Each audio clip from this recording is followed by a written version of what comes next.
पुणे नाशिक महामार्गावरती मुक्ताई ढाब्याजवळ नारायणगाव येथील मुक्ताई ढाब्याजवळ आज सकाळी साधारणपणे 10:30च्या दरम्यान एक भीषण अपघात झाला। यामध्ये आपण पाहत आहे की एक प्रवासी वाहतूक करणारी जी मॅक्झिमो गाडी आहे ती उभ्या असलेल्या एसटीला मागून धडकली आणि त्यामुळे मोठा भीषण अपघात झालेला आहे।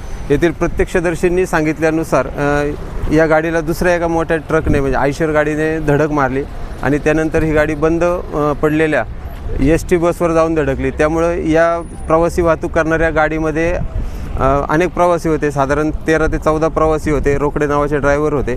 यापैकी 8 जणांचा मृत्यू झालेला आहे। नारायणगाव येथील ग्रामीण रुग्णालयामध्ये या सर्व जखमींना भरती करण्यात आलं होतं, मात्र तेथील डॉक्टरांनी दिलेल्या माहितीनुसार 8 प्रवाशांचा मृत्यू झालेला आहे। त्यामध्ये काही वयस्कर आहेत, काही लहान मुलं आहेत।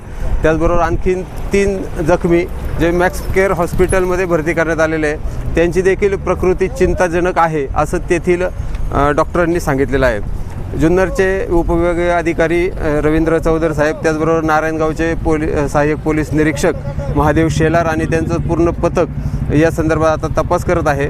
कोणाची चुकी होती, काय होतं हे पोलीस तपासामध्ये निष्पन्न होईलच। मात्र रस्त्यावरती अशा प्रकारच्या रस्ते चांगले झाल्यानंतर अशा प्रकारचे जे जीवघेणेपणा चालू आहे, वेगाचे मर्यादा ओलांडल्या जात आहेत, त्यामुळे असे अपघात होतात आणि यामध्ये सर्वसामान्य नागरिकांचा मात्र बळी जातो हेच आपल्याला यातून दिसून येत आहे।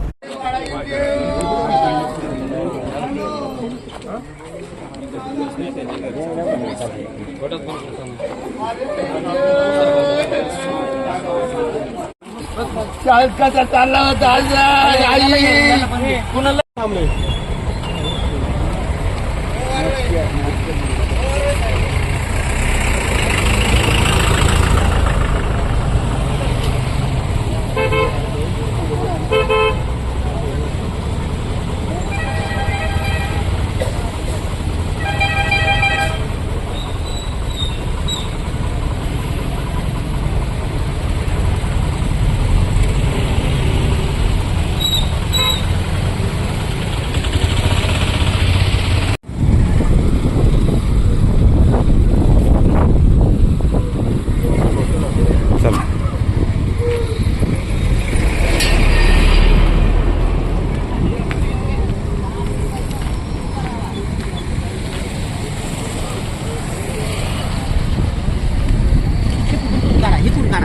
रस्त्यावर नका येऊ।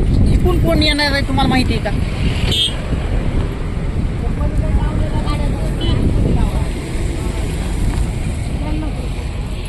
काय झालं एक्झॅक्ट इथं? ही गाडी सरळ रोडने चालली होती, मागून गाडीचा धक्का लागला म्हणून एसटीला धडकली ती गाडी। एसटीला धडक? 5-6 जण तर आतापर्यंत एसटी उभी होती, बंद पडली। एसटी काय पॅसेंजर उतरत होती? नाही, बंद होती।